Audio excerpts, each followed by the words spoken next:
The big, beautiful bill. Is it beautiful or is it just big? Well, we don't know everything that's in the bill, but we do know that beauty is in the eye of the beholder. And there are provisions in the version of the bill that just passed the House of Representatives that make this realtor think that there are some things in here that you as a property owner or potential investor are going to be very happy about.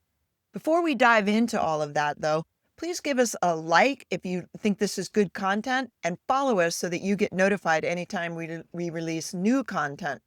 Share this with anyone you think that could use a pick-me-up. If you've been wondering how this bill is going to affect your taxes, maybe you are thinking about downsizing out of your home, but you don't want to get hit with the capital gains tax, or maybe you're thinking about swapping out of one commercial property into another, but you're not sure if the 1031 exchange is going to survive. Let's talk a little bit about what we do know so far. First up, let's talk about capital gains. If you've ever sold an investment property, you know the drill. You sell your property, and the next thing you know, Uncle Sam's standing there with his hand out trying to get part of the profit that you made on the home. A capital gains tax happens when you make more money than you spent purchasing the property. Capital gains applies to both personal homes and investment properties.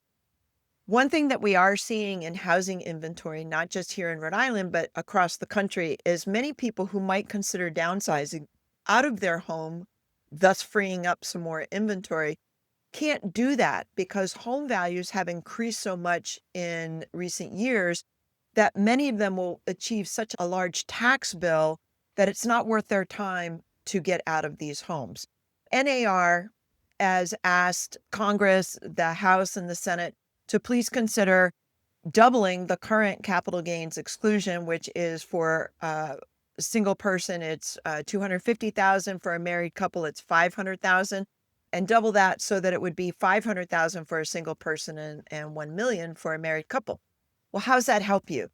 Well, say that you bought your home 10, 15 years ago, and you've now ridden the value of that home up so much that if you sell the property, even with your primary home exclusion, you're going to pay 27 or 35% in taxes, which makes you less interested in selling that property, which keeps our inventory low. The House of Representatives did pass that new increased capital gains basis, and we just have to see what the Senate's going to do next. So it's not law yet, but it has passed Senate. Let's talk about a big headline of something that didn't happen in the House of Representatives. Since 2017, there has been a lot of talk and fear that the 1031 exchange provision of the IRS code would be deleted, would be done away with. But it didn't. It came out of the House bill largely intact. NAR's, shall we call it, their legislative experts and their lobbyists and the people that they're talking to in the Senate, which is where this goes next, feel pretty positive that this may also pass the Senate and we will not see the 1031 exchange deleted out of the code. If you're not familiar, a 1031 exchange allows you to sell an investment property. Say you own a 3-family, you could sell your investment property, and any gain that you had, in other words, any amount over what you invested into that property, which you would normally be taxed on as a gain, can be rolled into another investment property. Many investors use this as a way to increase their portfolio. If this goes away, we're going to see a real freezing up and cooling in the investment market. But so far, so good.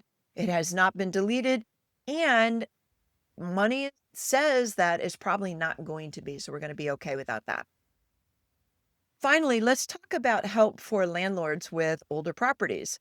If you live in Rhode Island, or maybe you don't know, our housing stock is primarily, I think the number is 80% built prior to 1978 and much older than that. And that means that we have these older homes that can be very expensive to renovate, to bring current with code, and to bring into compliance if you are renting that property.